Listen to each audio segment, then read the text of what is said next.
Então, irmãos, hoje nós iniciamos o capítulo 17 da Confissão de Fé da nossa igreja. O capítulo 17, ele é praticamente um adendo, é um acréscimo ao capítulo 16. Continuamos falando acerca da doutrina da eclesiologia, mas nós decidimos colocar um capítulo à parte, separado, para destacar a importância de algo fundamental dentro da fé cristã, que é chamado Dia do Senhor, dia de culto, e também trazer alguns aspectos acerca da adoração cristã. Há muita confusão no meio evangélico acerca de como adorar a Deus e de qual o papel do culto público, do momento em que nós nos reunimos como igreja para cultuar a Deus na nossa vida. Então, achamos por bem fazer um capítulo à parte para tratar apenas disso, para mostrar o quanto que nós como igreja consideramos o culto como algo importante e como nós entendemos todos os aspectos acerca da nossa adoração a Deus. Adoração não é algo que a gente faz apenas no culto. Adoração não é algo que se faz apenas no domingo. Nós adoramos a Deus com a nossa vida, como um dia a dia, como um viver santo. Então é sobre isso que nós vamos tratar aqui nesse capítulo 17. Então o primeiro ponto deste capítulo vai dizer: nós cremos na revelação que nos ensina que há um Deus, que exerce senhorio e soberania sobre tudo, que é justo, bom e faz o bem a todos, e que por isso deve ser temido, amado, louvado, invocado, crido de todo o coração e servido com toda a alma e com todas as forças. Princípio do culto a Deus. São os seus atributos, aquilo que Deus é, né? Mas o modo aceitável, aqui vem o mas, né? Mas o modo aceitável de adorar o verdadeiro Deus foi instituído por Ele mesmo. Esse é um aspecto importante. É Deus quem determina a maneira como Ele é adorado, como Ele é cultuado. Não existe aquela ideia de cada um adora a Deus do seu jeito. Cada um presta culto a Deus da maneira que acha melhor. A liberdade nesse sentido, não. A nossa liberdade vai até onde a Bíblia deixa claro o que devemos fazer e o que não devemos fazer. Deus estabelece de maneira objetiva como Ele deve ser adorado e também cultuado. Tá? Então nós deixamos isso claro aqui. Tá?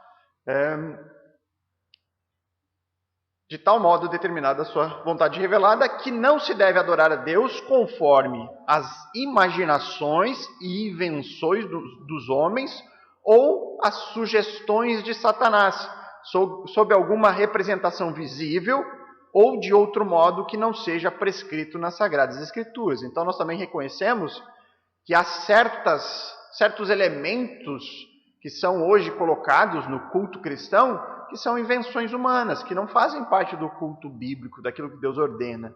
E isso, inclusive, nós consideramos que há uma influência do diabo, de Satanás, dos seus demônios, em relação a desvirtuar o verdadeiro culto a Deus. Então, tudo isso nós estabelecemos aqui. Existe uma maneira objetiva que Deus deve ser adorado e cultuado. Onde nós encontramos essa forma? Na revelação, naquilo que Deus nos ensina. Vamos para alguns textos acerca disso. Primeiro lá no Antigo Testamento, na lei mosaica, no livro de Deuteronômio, capítulo 12, verso 32.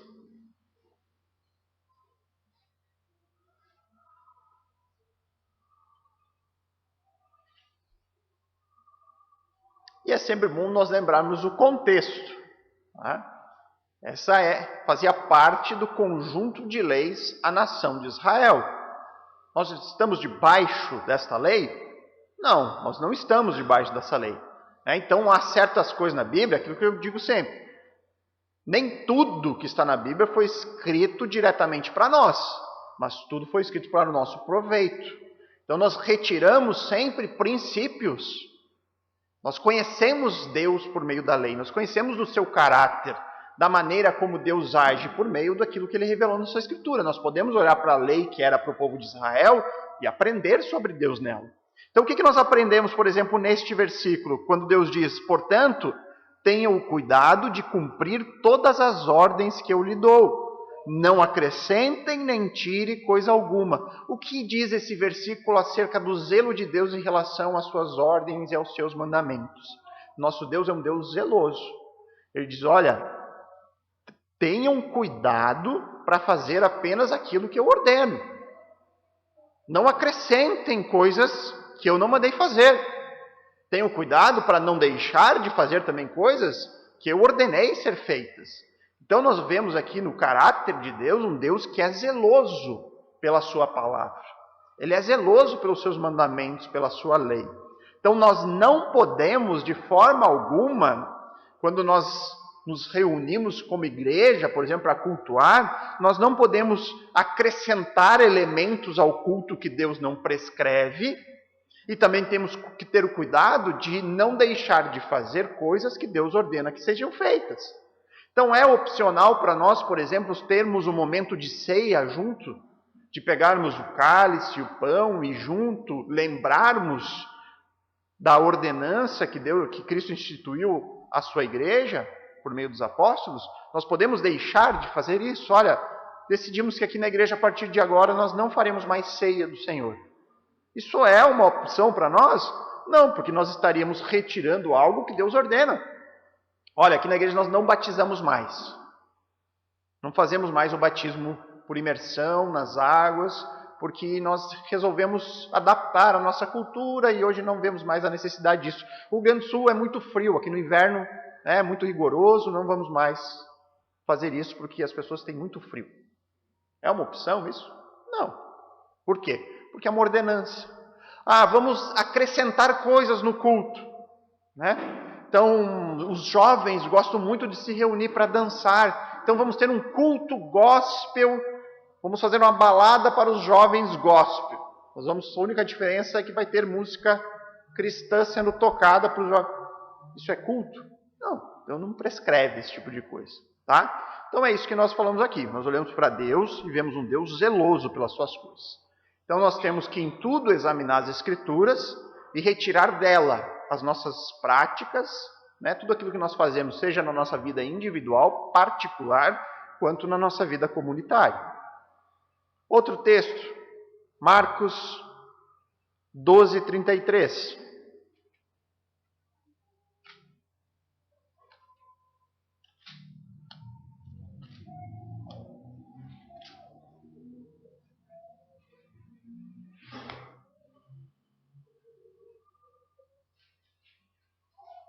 E aqui Jesus está em um diálogo aqui com um mestre da lei que estava ali ouvindo Jesus falar. Jesus foi questionado acerca dos mandamentos, né? Quais são os principais mandamentos da lei. E aí Jesus questiona também ao mestre, esse religioso que estava ali. E ele diz, eu sei, né? É o mestre da lei respondendo a Cristo, diz, eu sei que é importante amá-lo de todo o meu coração, de todo o meu entendimento e de todas as minhas forças, e amar o meu próximo quanto a mim mesmo. Ele conhecia os mandamentos. Ele diz, olha, eu sei que eu preciso fazer isso. Eu sei que eu tenho que amar a Deus com o meu coração, amar a Deus com o meu entendimento, ou seja, eu preciso entender a Deus. Existe uma mensagem, Deus ele se revela de uma maneira que ele pode ser conhecido, nós podemos entender a fé cristã, nós podemos compreender como funciona a adoração a Deus. Então ele diz, eu sei disso, eu preciso amar com o meu coração, com meus sentimentos, uma confiança em Deus. Eu preciso entender o que é feito e eu sei que a consequência de amar a Deus é também amar o próximo como a mim mesmo. Eu sei também que é mais importante que oferecer os holocaustos e sacrifícios é obedecer também. Então ele expande ainda essa questão, né? Então, o que nós vemos aqui é mais um complemento acerca desse assunto. Deus é um Deus que pode ser conhecido, que pode ser amado, que pode ser obedecido, tá? E tudo isso nós aprendemos por meio da sua palavra. Agora o último texto, que é talvez o mais interessante aqui para nós, que está em João 4, 24.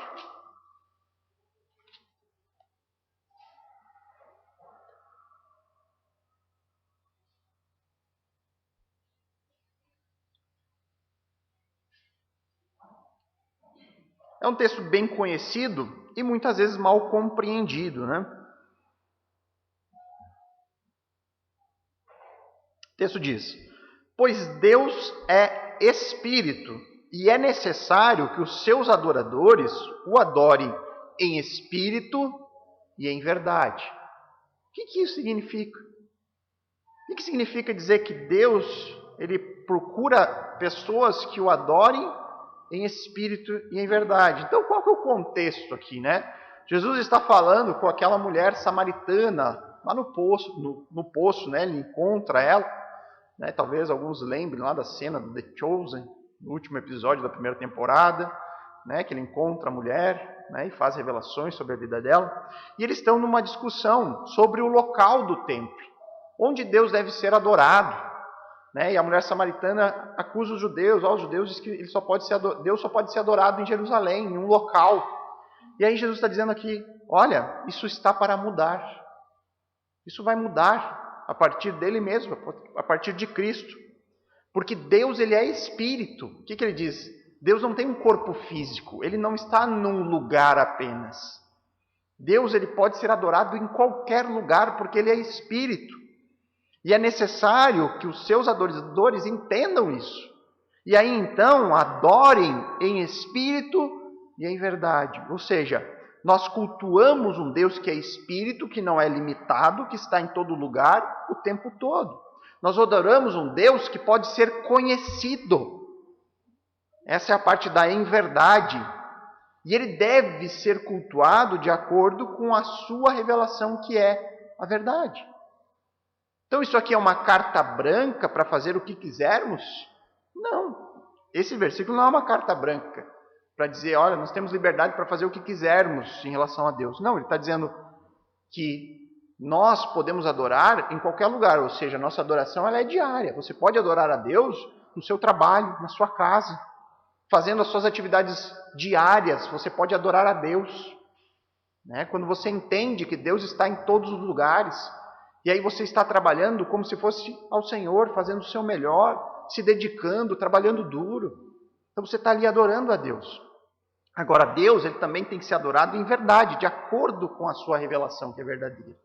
Então, como que nós podemos dizer que somos espirituais se nós ignoramos a palavra que foi escrita por esse Espírito, que é o Espírito Santo de Deus, né? Então não faz muito sentido. Então aqui quando ele fala de adorarmos a Deus em Espírito, é a ideia de que, olha, não existe mais um templo com Cristo. Né? Nós não temos que ir a Jerusalém para adorar a Deus e cultuar a Deus apenas lá. Né? Cristo é o nosso sumo sacerdote, mediador perfeito. Nosso Deus é onipresente, ele é onisciente. Você pode adorar a Deus em qualquer lugar. Tá? Então você pode orar a Deus em qualquer momento, em qualquer circunstância, em qualquer situação. Então é essa a ideia que nós temos que ter bem clara. A adoração cristã ela não se resume ao culto num determinado lugar. Não existe mais templo, né? Às vezes a gente ainda usa algumas palavras, né, que talvez tragam um entendimento distorcido de algumas coisas. Vamos nos reunir no templo.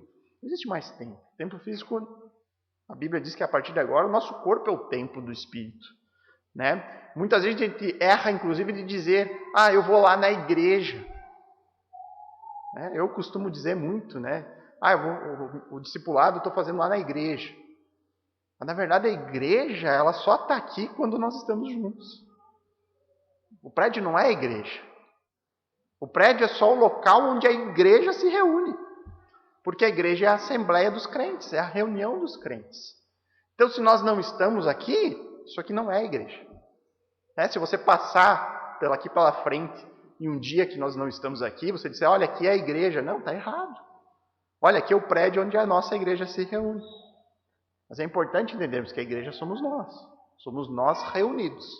Se nós não estivermos aqui, aqui não é a igreja. Aqui é apenas o prédio onde a igreja se reúne.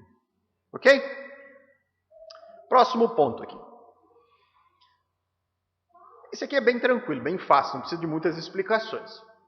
A adoração cristã, ela deve ser dada a Deus, o Pai, na mediação do Filho e na condução do Espírito Santo, e não de anjos, nem mesmo a fiéis, nem a seres humanos ou criaturas de qualquer espécie, nem por qualquer tipo de mediação ou apelo que não seja exclusivamente do Senhor Jesus Cristo. Então nós botamos aqui que o nosso objeto de culto é Deus, um Deus trino. Então nós cultuamos o Deus Pai por meio da mediação do Filho na condução do Espírito Santo. Essa é a essência da nossa adoração cristã. Nós não adoramos nenhum tipo de anjo, nenhum tipo de santo que a gente possa imaginar no contexto católico, por exemplo. Nós não colocamos homens para serem cultuados, colocado como alvo da nossa adoração. Nós temos que ver que isso talvez pareça algo distante, mas em muitas igrejas o homem ocupa o lugar de centro. Há cultos que são antropocêntricos, que colocam o homem no centro de tudo. Nós temos que ter cuidado com isso, jamais elevar o homem a uma condição de igualdade ou superioridade até mesmo de Deus na igreja. Tem muitas igrejas que as pessoas vão para ver o pastor, se reúnem lá por causa do pregador que está lá. E as pessoas vão lá exclusivamente por causa, se o pastor vai embora, as pessoas vão embora também, não se reúnem mais. Isso acontece, queridos, infelizmente acontece. Então nós temos que ter um cuidado quanto a isso. Tá? Então, nunca zelo demais é ruim. Tá? Sempre muito cuidado. Tá? Então, por isso que a gente tem algumas práticas aqui na igreja. No culto de domingo, por exemplo, a gente nunca faz uma celebração de aniversário, por exemplo. Para não confundir as coisas, sabe? A gente não faz orações para pessoas no culto, porque o dia do Senhor é do Senhor. Sabe? Então, vamos orar por alguém? A gente ora depois do culto. Ora em outros momentos. Nós temos a quarta-feira que é mais aberta, que é a escola bíblica. Então a gente às vezes promove algumas festas, aniversário, comemora algumas coisas. Mas no culto, o dia do Senhor é do Senhor. Então o culto é para Ele. E a gente jamais deve correr o risco de perder isso, tirar isso da nossa mente. Alguns versículos aqui só para enfatizar algumas questões que estão ali bem claras. Primeiro Mateus 4,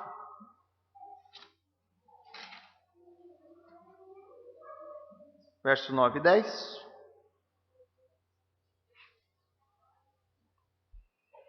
O texto diz: Em seguida o diabo o levou até um monte muito alto e lhe mostrou todos os reinos do mundo e sua glória. Eu lhe darei tudo isso, declarou. Basta ajoelhar-se e adorar-me. E aí Jesus respondeu na tentação: Saia daqui, Satanás, disse Jesus, pois as Escrituras dizem: Adore o Senhor seu Deus e sirva somente a Ele. João 14,6. Não precisa nem abrir, todo mundo sabe decor. Eu sou o caminho, a verdade e a vida. Ninguém vem ao Pai a não ser por mim. O Jesus é o único mediador, a única maneira de chegarmos a Deus. E por fim, 1 Timóteo, capítulo 2, verso 5. Também vai falar sobre o mediador Jesus. Há um só Deus e um só mediador entre Deus e a humanidade, o homem Cristo Jesus. Certo? Alguma dúvida, queridos? Próximo ponto, então. Aqui nós vamos entrar mais nas questões de elementos de culto, tá? Então nós cremos que a leitura das Escrituras, e aqui você começa a identificar os elementos do nosso culto como igreja, Então você vai perceber no texto aquilo que a gente faz no culto. Cremos que a leitura das Escrituras, nós sempre fazemos, ao iniciar o culto, uma leitura simples, por mais que muitas vezes a gente fique tentado a explicar o texto, a ideia é apenas ler o texto. Então nós cremos que a simples leitura das Escrituras, ela tem poder para alcançar vidas. E ela é uma maneira como nós adoramos a Deus. Nós mostramos aqui, a Escritura é levada a sério. Então nós simplesmente lemos, fazemos a leitura capítulo a capítulo das Escrituras. Então nós cremos na leitura das Escrituras, a oração, a pregação, e aí nós colocamos aqui uma especificação no que nós queremos dizer com pregação. Nós cremos na pregação na forma expositiva. O que é uma pregação expositiva? É aquela que lê o texto explica o texto e aplica o texto às nossas vidas. Isso é tradicionalmente conhecido como pregação expositiva. Tá? Ela pode ser sequencial, como nós fazemos aqui, ou ela pode ser temática. Então, o pregador pode escolher um tema, aí ele vai atrás de um texto que fale sobre o tema, e aí ele vai explicar o texto, né, de acordo com o tema que ele escolheu. Tá? Ele não vai explicar o livro todo, o capítulo todo, mas ele vai ler o versículo ou os versículos escolhidos, explicar esses versículos e aplicar os versículos a nós. Então é isso que nós cremos aqui. Nós não cremos na pregação que não é expositiva, aquela que lê o texto, sai do texto e nunca mais volta para o texto. Tá? Essa a gente não, acho que não é um bom método para trabalhar. O ouvir da palavra, a pregação e o ouvir da palavra de Deus, né? No caso, alguém prega e a quem escuta a pregação, né? O ensino e a advertência mútua também fazem parte da nossa adoração como igreja. O louvor com salmos e hinos com gratidão no coração, ou seja, nós cantamos muitas músicas que são inspiradas em textos bíblicos. Há músicas que são salmos cantados, né? O salmo é um livro de cânticos. Então nós cantamos aqui o Salmo 1, Salmo 126, há vários cânticos que são inspirados, mas nós não cremos que precise ser só salmos, tá? Há igrejas que colocam como método dentro da denominação a salmódia exclusiva, ou seja, eles só cantam salmos. Tá? Nós não consideramos, nós somos abertos a isso, acho que tem muitos cânticos, hinos, que ensinam da palavra e que não são necessariamente textos bíblicos. Tá? Nós cremos que não há problema nisso. Agora, isso deve ser feito como? Né? Como a gente sempre diz, não no piloto automático. Você deve prestar atenção no que está cantando e cantar com gratidão no coração. Há aqui uma disposição no cantar. Né? Nós cremos também que faz parte do culto a administração do batismo e da ceia do Senhor, as contribuições regulares para o sustento da igreja. Tudo isso são parte da adoração espiritual cristã, que deve ser realizada em obediência a Deus, ou seja, entendendo que tudo isso é mandamento de Deus, Deus nos ordena a fazer, com entendimento, fé, reverência e temor piedoso. Então nós cremos que vai fazer isso tudo aqui, vai cumprir aqueles que são crentes. Então aqui nós podemos colocar um adendo acerca das contribuições. Por que na igreja Bíblica Luz do Mundo não tem o momento do ofertório? Porque nós cremos exatamente nisso, que até mesmo a oferta na igreja, ela precisa ser feita com entendimento, com fé, com reverência e um temor piedoso. Quando você abre isso no culto público, onde pode ter pessoas que são visitantes, talvez essas pessoas não tenham o devido entendimento. E aí pode vir com a ideia de que eu preciso dar alguma coisa na igreja porque se eu der a Deus, Deus vai me retribuir. Entendimentos distorcidos sobre isso. Da mesma forma como a gente não quer que participe da ceia descrentes, nós não queremos que participe da oferta na igreja aqueles que também são descrentes. Tá? E essas são coisas que são dedicadas à igreja cristã. Aqueles que já foram alcançados pelo Espírito Santo, que entenderam a fé cristã. E que desempenham a sua fé e que já confessaram a sua fé mediante o batismo.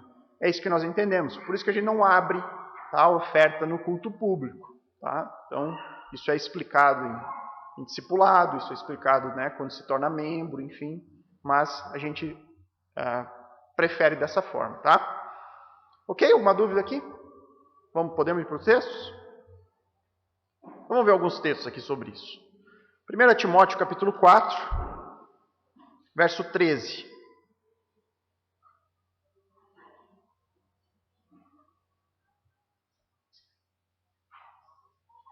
Então, nesse pequeno versículo aqui, um dos elementos de culto que nós falamos no ponto 13. Aqui lembrando que é uma carta que Paulo está aconselhando a Timóteo, né, mandando instruções a Timóteo, que é um jovem pastor. Tá? Então, são aconselhamentos pastorais, é por isso que ela é chamada de carta pastoral. E ele diz, até minha chegada, está dizendo, olha, até eu chegar aí, Timóteo, dedique-se à leitura pública das Escrituras, ao encorajamento e ao ensino. Então nós vemos que a leitura pública das Escrituras é um elemento de culto a Deus. Está expresso na sua palavra. O ensinar a palavra faz parte. O encorajamento dentro da igreja cristã também faz parte disso. Depois, na segunda carta a Timóteo, você pode passar aí 1, 2 páginas. No capítulo 4, verso 2. Talvez uma das principais ordens aqui que Paulo dá a Timóteo. Pregue a palavra. Esteja preparado. Quer a ocasião seja favorável, quer não.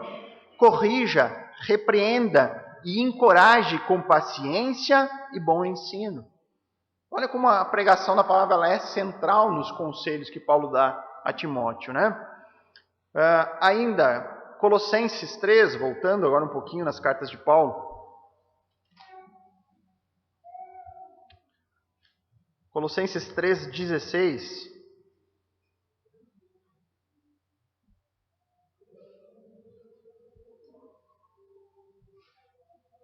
E aqui tem dois elementos aqui que eu acho que são interessantes e que fazem parte aqui do ponto 13. Ele diz que a mensagem a respeito de Cristo, em toda a sua riqueza, preencha a vida de vocês. Ensinem e aconselhem uns aos outros. Discipulado aqui, né? É o resumo do discipulado. Com toda a sabedoria. Cantem a Deus salmos, hinos e cânticos espirituais com o coração agradecido. Então, bem aquilo que está escrito ali no texto. E eu queria acrescentar ainda Efésios 5,19. Volte um pouquinho, hein? Efésios 5,19. Também falando aqui sobre cânticos, né? Um reforço. Onde ele diz...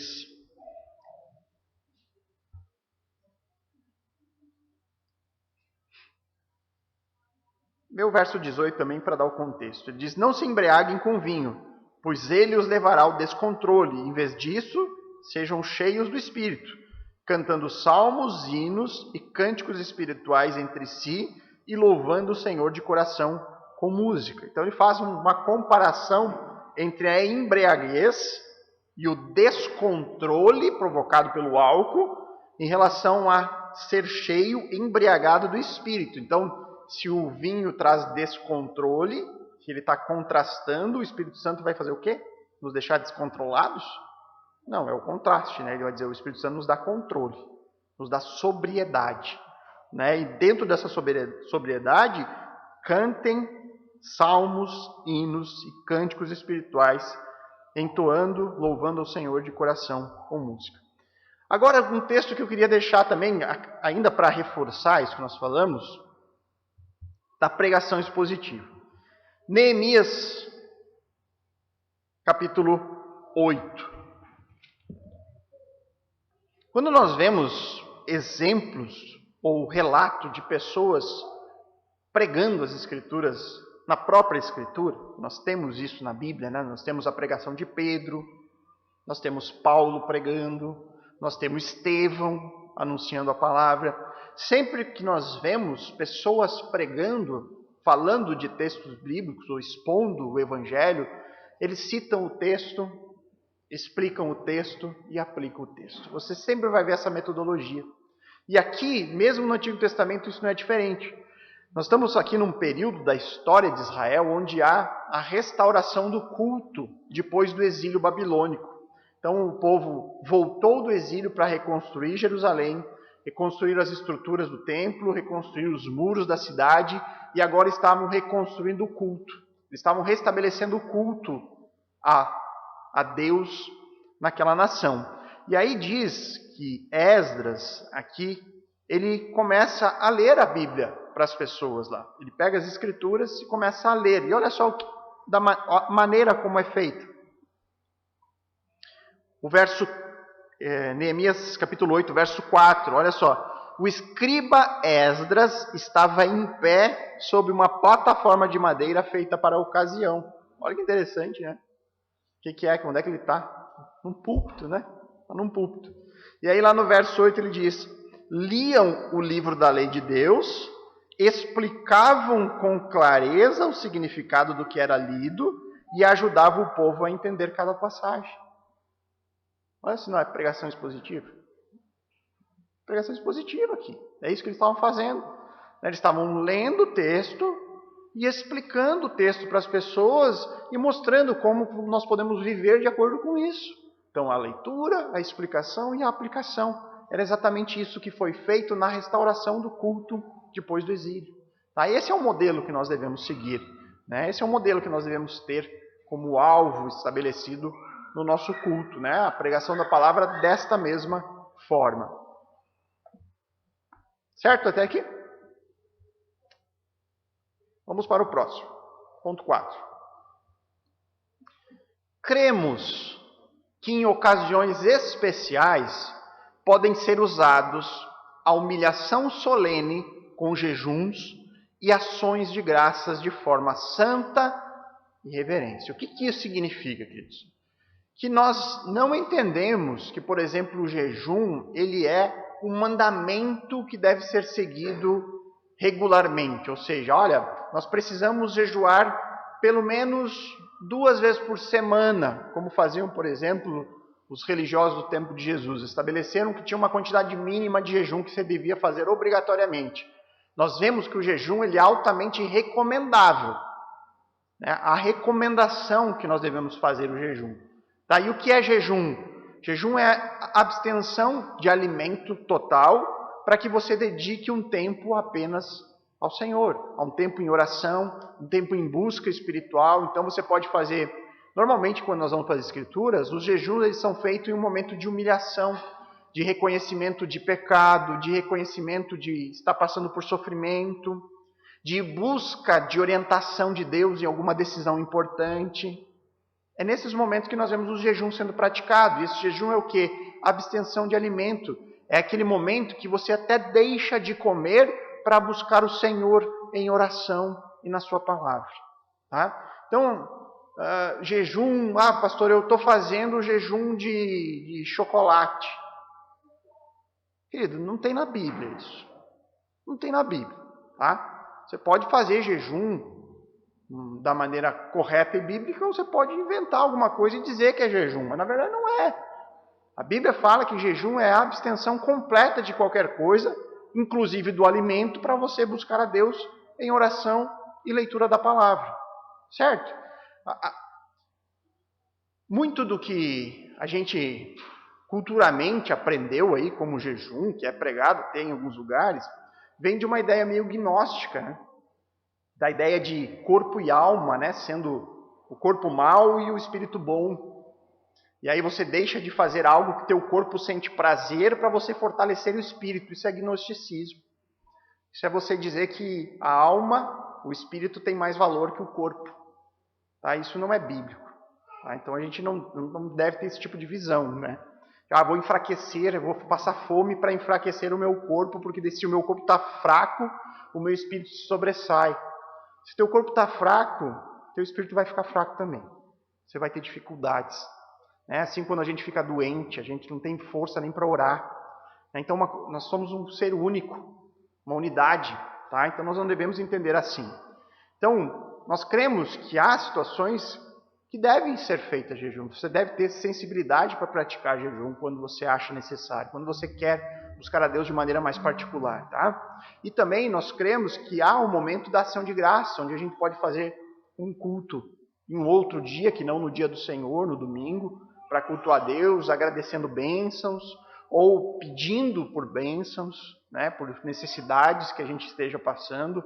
Nós cremos que há o seu espaço para essas coisas no culto cristão. 2 textinhos aqui apenas, que podem trazer um pouco de exemplo aqui do que a gente falou.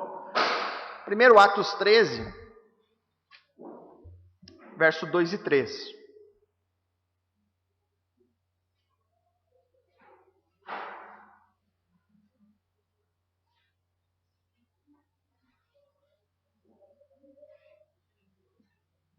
Atos 13, verso 2 e 3. O texto diz: certo dia, enquanto adoravam o Senhor e jejuavam, no momento que eles estavam em adoração e buscando a Deus, em um momento de jejum. Estavam fazendo nada a não ser buscar a direção de Deus. Neste momento, o Espírito Santo disse: separem Barnabé e Saulo para realizarem o trabalho para os qual o chamei. Então, depois de mais jejum e oração, impuseram as mãos sobre eles e os enviaram em uma missão.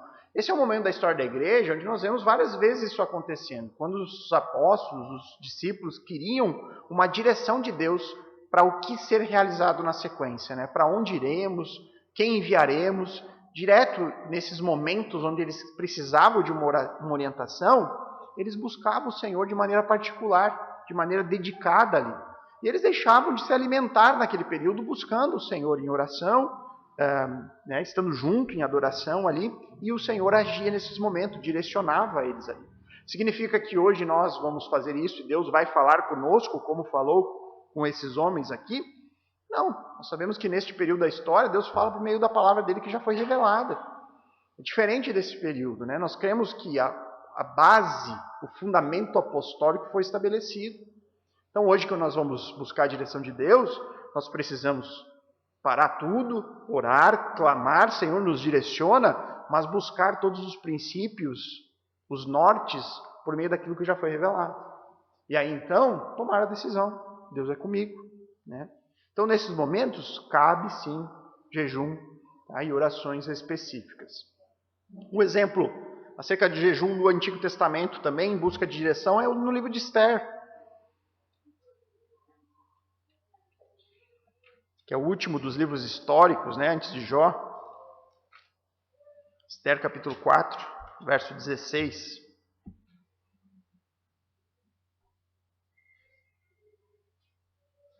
Então, neste momento, o povo de Deus, o povo judeu, a nação de Israel estava debaixo de uma lei iminente de ser cumprida que exterminaria todo o povo, né?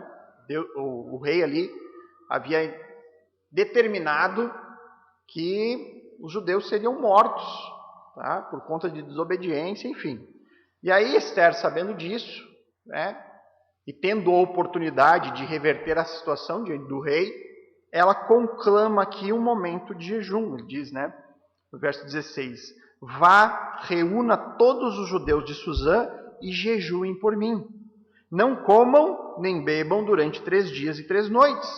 Minhas criadas e eu faremos o mesmo. Depois irei à presença do rei, mesmo que seja contra a lei. Se eu tiver que morrer, morrerei.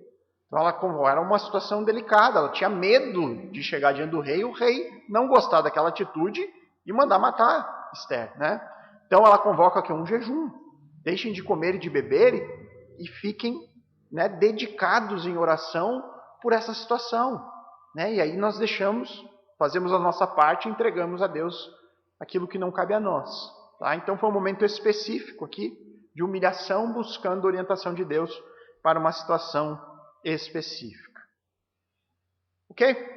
Alguma dúvida acerca disso? Também tudo certo? Então vamos ao ponto 5. E acho que depois paramos aqui. Cremos que Deus deve ser adorado em todo lugar, em espírito e em verdade, na privacidade familiar, diariamente. Dizemos, olha, Deus pode ser adorado em casa, na sua família, de maneira privada, tá? Nós cremos também que Deus pode ser adorado em secreto, individualmente, você no seu quarto, e muito mais solenemente nos cultos públicos. Nós dizemos, olha, Deus pode ser adorado em qualquer momento da nossa vida. Na sua família, você tem um culto familiar, culto doméstico, você cultua a Deus, adorar a Deus na sua casa, particularmente, individualmente, onde quer que você for, onde quer que você vá, você pode adorar a Deus. Agora, muito mais solenemente, quando nós nos reunimos juntos. Então, a ideia do culto público é que o culto público é o ápice da nossa adoração cristã. É o momento onde nós nos reunimos juntos para cultuar a Deus. Então, é o momento que a congregação está junta, unida. Durante a semana nós estamos espalhados, dispersos, cada um nas suas ocupações, nas suas casas, no seu trabalho, mas no domingo nós somos um corpo só. Nós estamos juntos. E esse é o ápice da adoração da igreja cristã hoje. É o culto. E esses cultos, por ser o ápice da adoração cristã, não devem ser intencional ou inconsequentemente negligenciados ou esquecidos. Nós não podemos tratar o culto como algo corriqueiro. Como, se der eu vou, se não der eu não vou. Está chovendo, hoje está frio, hoje... Não, isso é negligenciar, isso é tratar o culto como algo que não é tão importante. Aquilo que é importante você não perde. Tenho certeza que você não perde o seu trabalho, a não ser por motivos muito severos, né? Estou muito doente, então não posso trabalhar, aconteceu algo grave, do contrário, você não deixa de ir, porque aquilo para você é importante. Da mesma forma, nós temos que olhar para o culto. O culto, ele é importante. Ele é um momento solene, é o ápice da nossa adoração cristã. Tá? E aí, pois Deus, mediante a sua palavra e providência, nos conclama a oferecê-lo. Não é só algo opcional, é mandamento de Deus. Deus conclama a nós, crentes, nos reunirmos em comunidade para adorá-lo.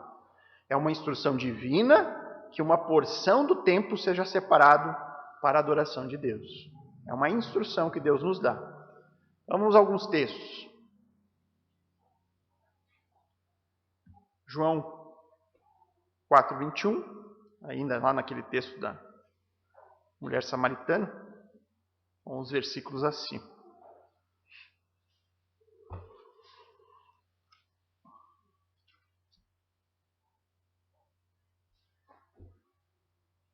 Jesus respondeu: creia em mim, mulher, está chegando a hora em que já não importa se você adora o Pai neste monte ou em Jerusalém. A ideia é de que a gente pode adorar a Deus em qualquer lugar. Deus é Espírito e pode ser adorado. A nossa vida deve ser uma vida de adoração.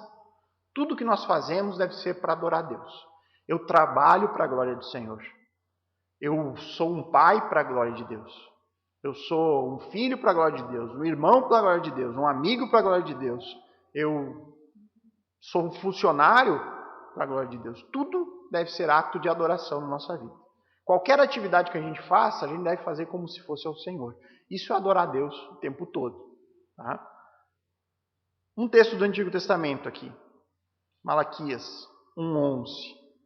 É mais fácil você ir a Mateus. E aí você volta a um livro e você encontra Malaquias. Malaquias 1:11.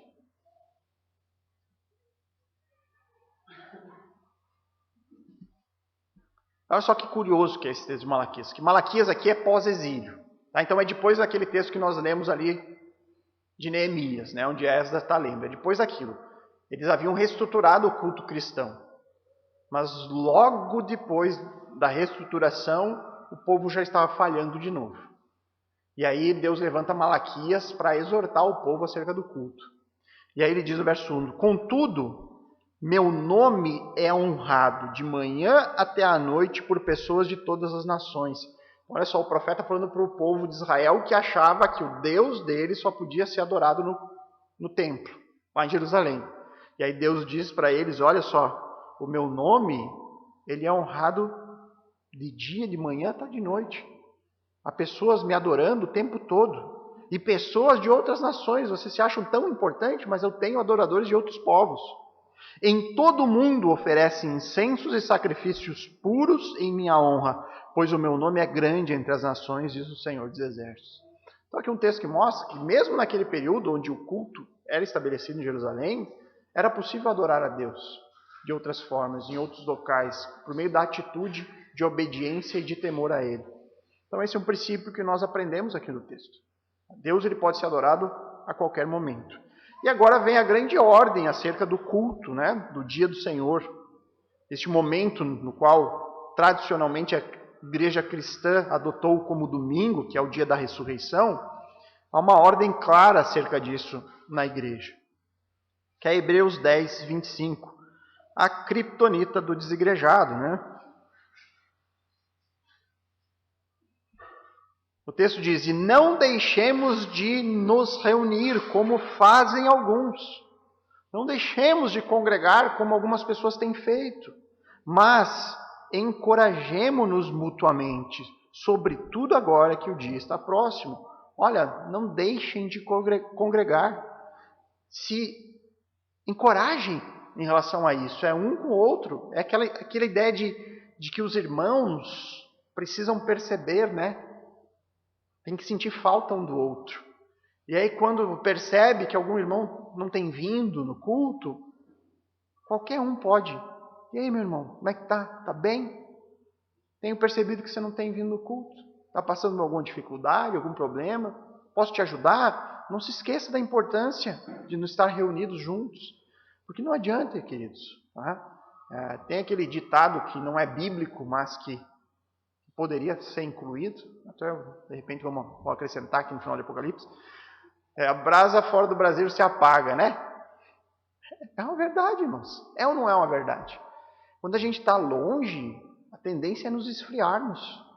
Nos esfriarmos. Agora, quando nós estamos próximos, quando a gente mantém regularmente essa atitude, essa conduta de estar congregando, a gente está cada vez mais cheio, mais aceso em relação a isso, né? Então, não é à toa que Deus determinou a congregação, é para o nosso bem. Já falamos bastante sobre isso nos outros capítulos, né? É para o nosso bem, nós precisamos disso.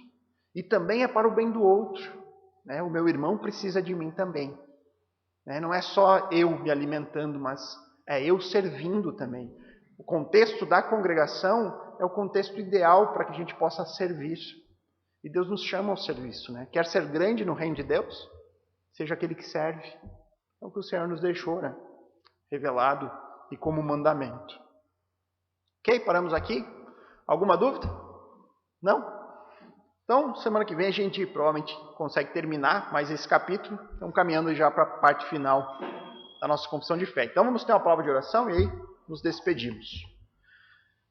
Bondoso Deus, amado Pai, te agradecemos pelo tempo que tivemos aqui junto, do qual nós podemos abrir a nossa Bíblia em vários textos, aprendendo sobre algo tão importante como é o dia do Senhor, o dia do qual nós prestamos culto a Ti como igreja cristã, reunidos juntos, entendendo, Senhor, que a nossa adoração não se resume a este momento de encontro do qual nós estamos aqui com a igreja reunida, mas nós devemos adorar a Deus no nosso dia a dia. O nosso culto ele não se encerra e nem começa no domingo, o nosso culto ele é diário a Ti. Porém, o ápice da nossa adoração, o auge deste momento, de qual nós o adoramos no nosso dia a dia, é o momento que nós nos reunimos aqui para cantar cânticos a Ti, para ler as Escrituras, para aprender através da exposição do texto bíblico. E esse momento deve ser levado a sério e deve ser valorizado entre nós, porque isso é um mandamento Teu. Nós lemos aqui nas Escrituras, Senhor, que o Senhor nos ordena a jamais deixar de congregar. Então nos ajuda, Pai, a realmente lutar contra muitas tentações que se impõem contra nós, Senhor, todos os dias, Deus, os desânimos que sobrevêm, Senhor, nós somos realmente seres emocionais, muitas vezes instáveis, Senhor, nós passamos por dificuldades, por momentos de lutas, mas nós não podemos esquecer que crente deve viver por mandamento e não por sentimento. Então nos ajuda, Pai, a realmente gravar essa verdade no nosso coração e fazer com que sejamos sempre movidos pela Tua palavra, Senhor, e não por aquilo que nós sentimos ou achamos, Deus. Que o Senhor possa ser misericordioso com nós e nos guiar sempre neste caminho. Esse é o nosso desejo de oração, em nome de Cristo. Amém.